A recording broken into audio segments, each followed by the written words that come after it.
Martin Luther King's famed "I Have a Dream" speech.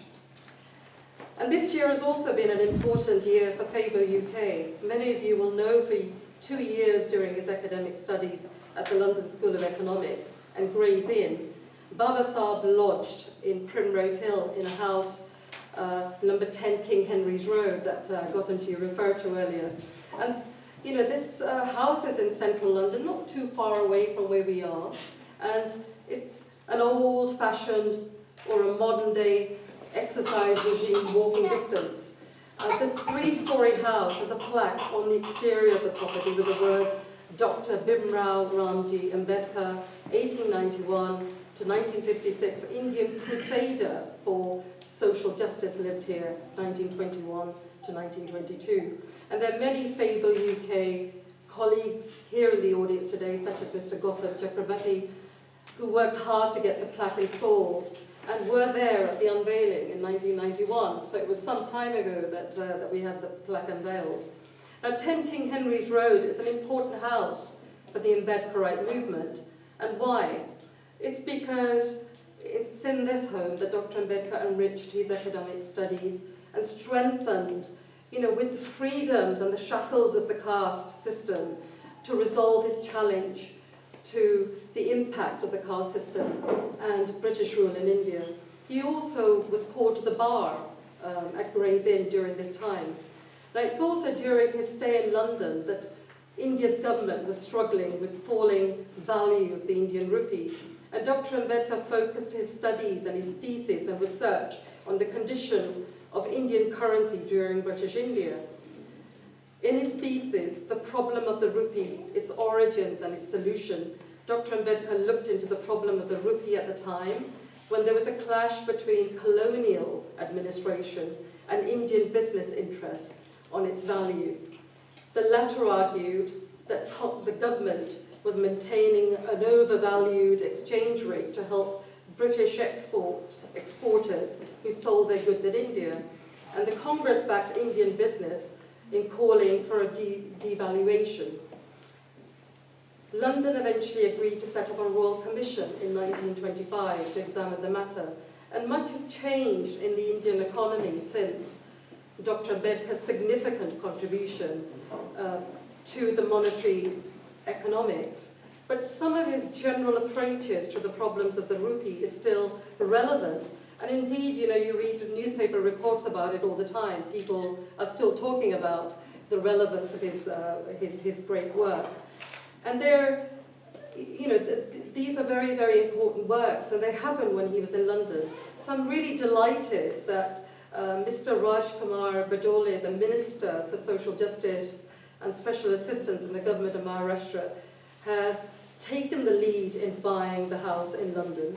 And this follows my proposal to the former Chief Minister of the government of Maharashtra last year that the house be bought with funding from the government of Maharashtra and turned into a memorial for Dr. Ambedkar that could also house a number of so-called low-caste background students who come to study in the UK. Now, there are many committed followers of Dr. Ambedkar in the UK and in India who worked tirelessly since last September to make our vision reality, and we think it will become a reality. And of course, I have to thank, you know, Mr. Gautam Chakrabarti, who supported me, and when I've been frustrated with all the goings on and saying, what do I do here? So, you know, which is great. So I look forward to a time when untold generations of people come to 10 King Henry's Road, and it becomes a place of pilgrimage for people around the globe inspired by the fractious history of civil rights, the potential successes of social activism, and of course, Dr. Ambedkar's legacy, and feel his presence in the room. So finally, I'd like to end by saying thank you for listening to me and introducing me to yourselves, and I hope to spend more time with you, and thank you to Mr. Gautam Chakrabarti, who does sterling work, and as a General Secretary is a great support. Thank you very much.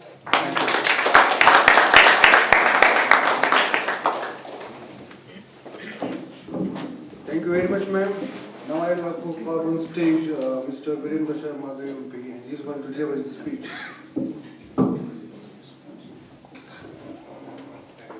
much, my dear friends. It's a great honor and a privilege to come back once again to come and join you this evening to celebrate and also to think seriously why we celebrate. That's important. Why do we do this? Why do we cut the cake? Because we think the child is growing with some vision for the future. Listen to those here today. Once again, the contributions made by Babaji Ambedkar years ago. I'm not going to go into details that the Constitution was written, he led the Constitution. But what I'm going to talk about is what were his thoughts behind it? What kind of society he had in his mind?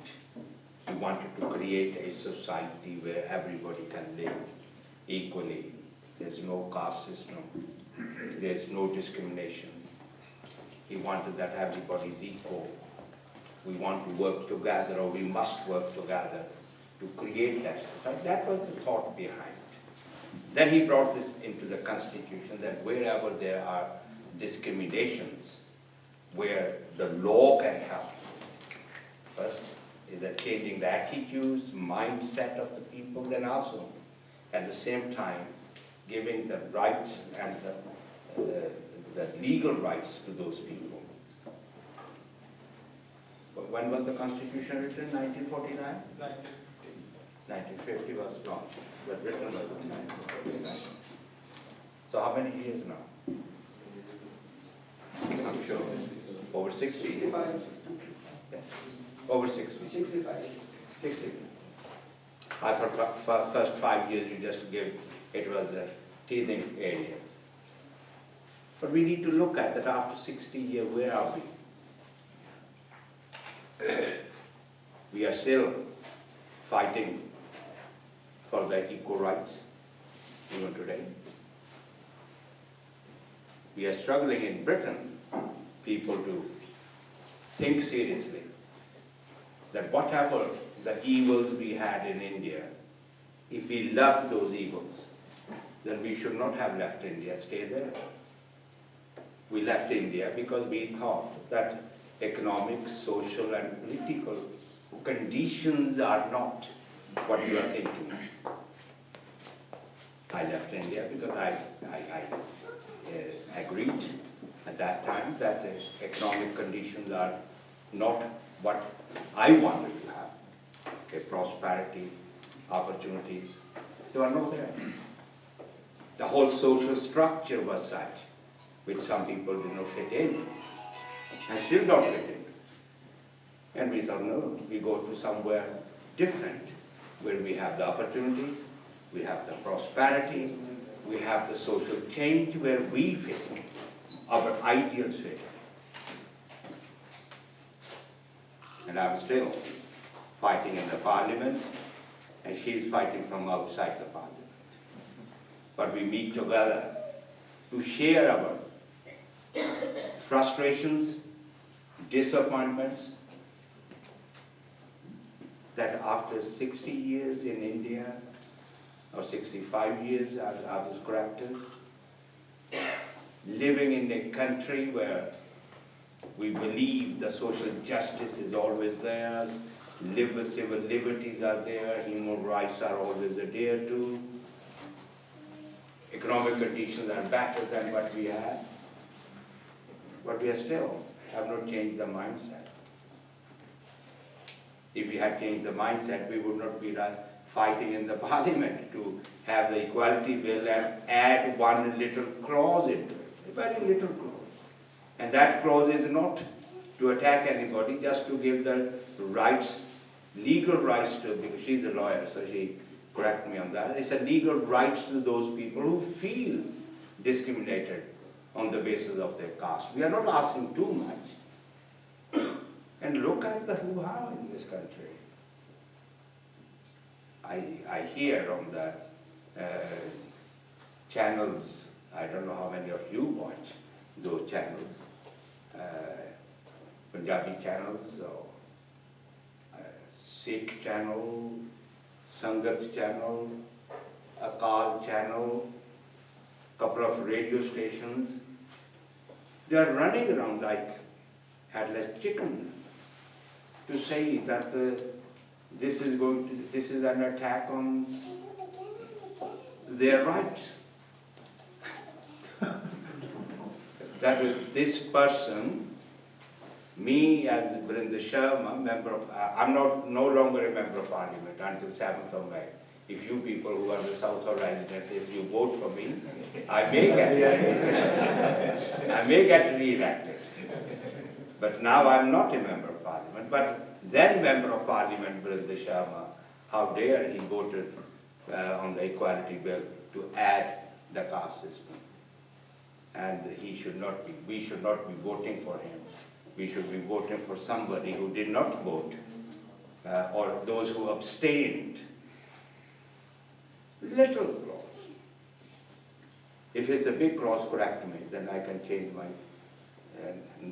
knowledge on that subject. A little thing to say that a person, like I struggled and fought, mother partner and myself in the late 60s, early 70s, fighting for Racial Relations Act in this country, so that we can have a legal right, legal protection, that when an employer discriminates against us, which was a very common practice in Britain at that time, on the basis of our color and origin, where we come from, mainly the color.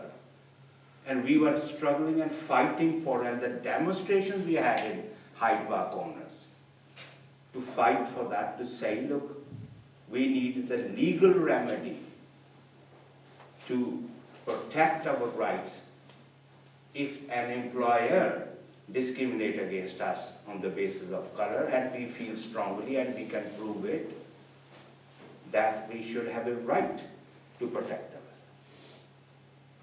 We got it. At the same time, we start fighting for the Sex Discrimination Act, because women felt very strongly, and other men also supported. I was part of that campaign, that women should have the protection under the Sex Discrimination Act, so that their rights are protected.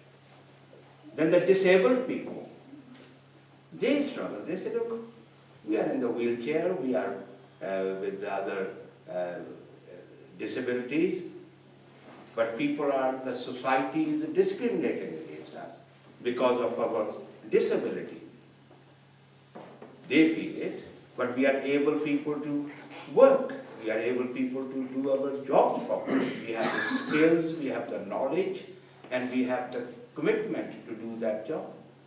Then we have the Disability Act. So now we are still, what Babaji thought, probably under the law we will be able to resolve this problem in the society. We will be able to eradicate the poverty in the society. But we haven't changed. We have still brought it, and sometimes we don't even accept, when we all know in our practice, day-to-day life, that it is a very common practice. There are the people who say that this practice should change, should stop. This is not the society we want to live in. So I hope that Babaji's vision, if we can't change that pattern and the mindset in India, at least where we are living in this country, we could change that mindset in this here, so that where we can eradicate that, so that we can say that we are the Indians, or we are the generations of the people who left India years ago, and we are those ancestors who never believed in that, and we are living in an equal society. And I hope, and I'm going to do my political part here, that part of that is you need to think seriously how best, as Babaji said, the education and the politics are the two areas people need to get involved. Education must, then after that the state to change the society in the democracy. We need to work together, we need to get involved, make sure that we vote, we make sure that the people of our beliefs come forward, and whenever there is an opportunity they can fight and protect our rights in that area. So I hope that in the coming days, you are already registered. I can see some people in my constituency who are registered, and I'm sure they will come and vote on the day, on 7th of May, and choose with a clear conscience of yours that which political party, and in that political party, who are the leaders. And remember, it's a political party, not the individual.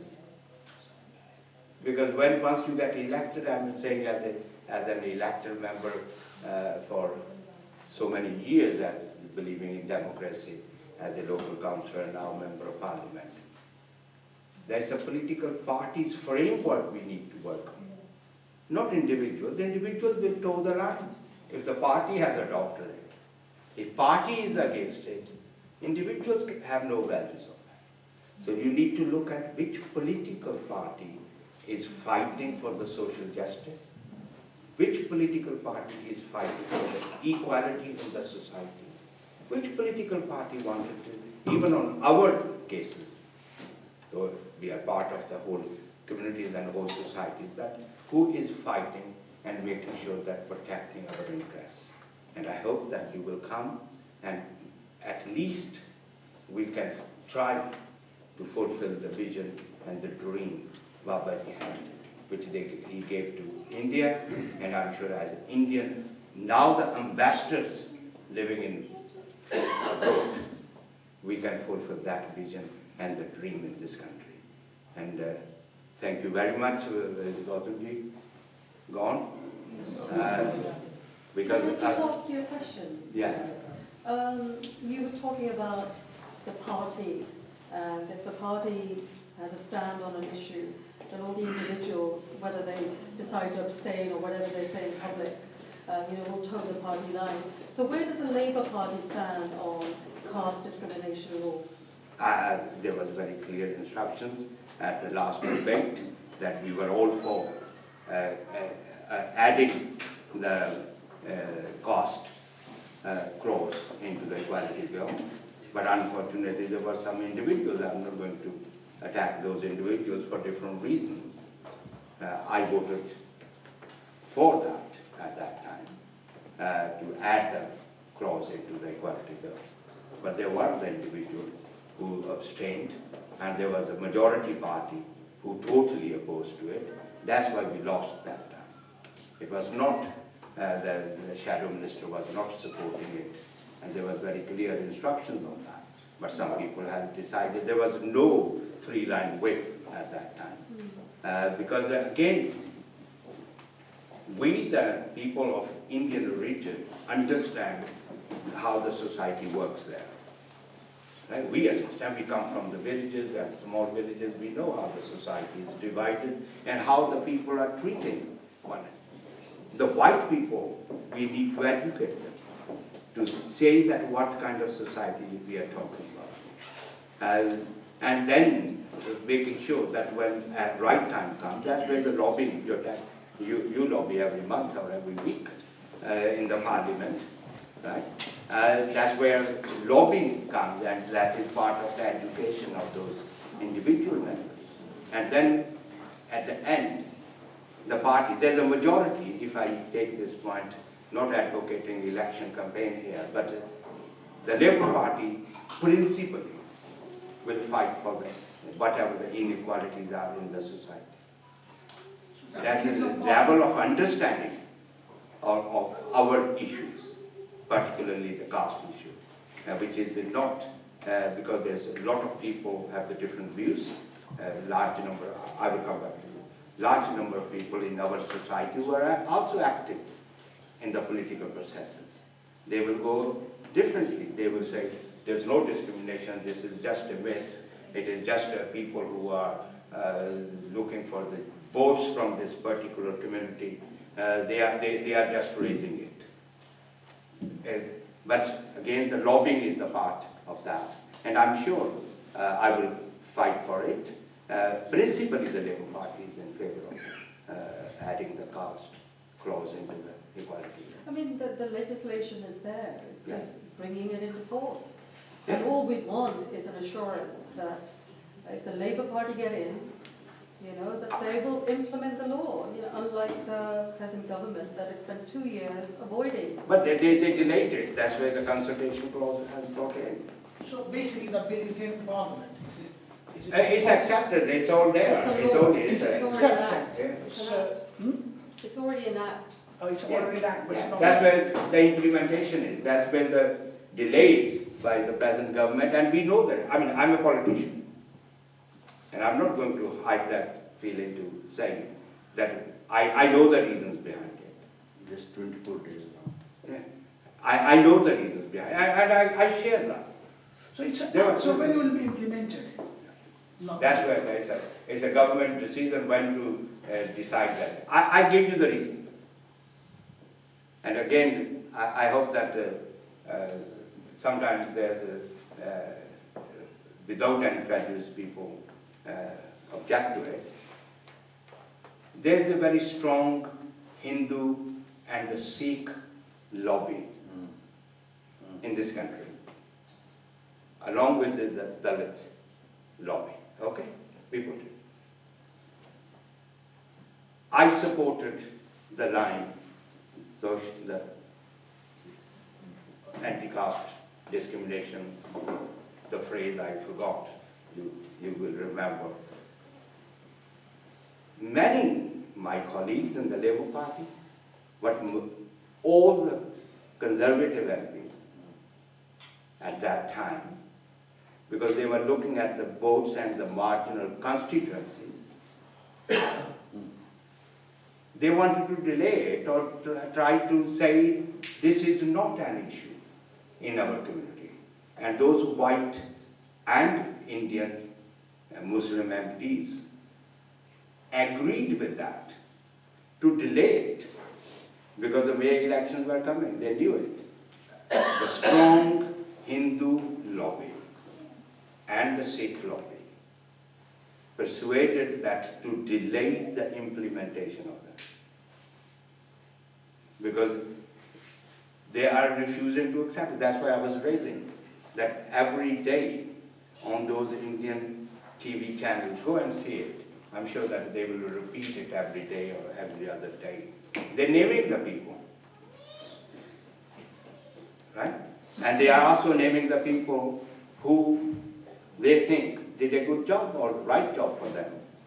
They're naming us to say they should not be, that they should not be voted. I'm not asking you to go and campaign for me at that stage, because I'm not. I'm telling you the fact that the people are talking about to say that there is no caste.